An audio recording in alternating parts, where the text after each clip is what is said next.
Some of the world's best and most expensive coffee is Hawaii's Kona coffee. In order for coffee to be labeled Kona blend, it must contain at least 30% Kona beans. Beantown Roasters has 40 pounds of Mexican coffee. How much Kona coffee must they add if they wish to market it as Kona blend? So we'll start by letting x equal the amount of Kona coffee that we need to add to the 40 pounds of Mexican coffee.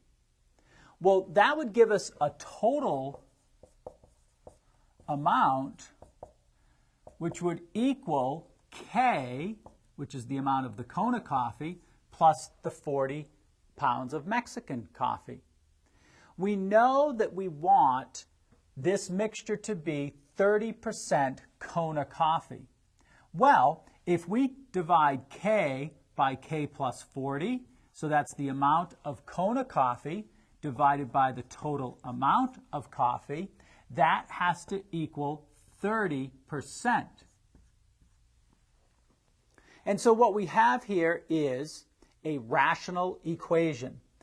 We first want to change this to 0.30.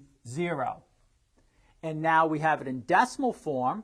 We would multiply both sides of this equation by the K plus 40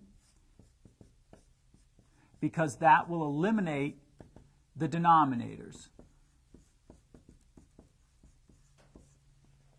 K plus 40 over K plus 40 is a factor of 1. We remove that and we have K equals, and now distributing the 0.3, we have 0.3K plus 0.3 times 40 is 12.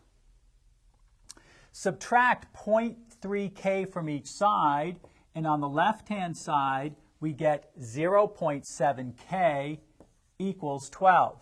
Divide both sides by 0.7, and that would be 12 divided by 0.7.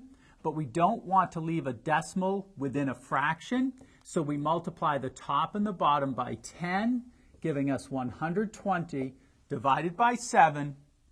That represents the amount of Kona coffee that needs to be added, so that's pounds. So we would say they need 120 over 7 pounds of Kona coffee.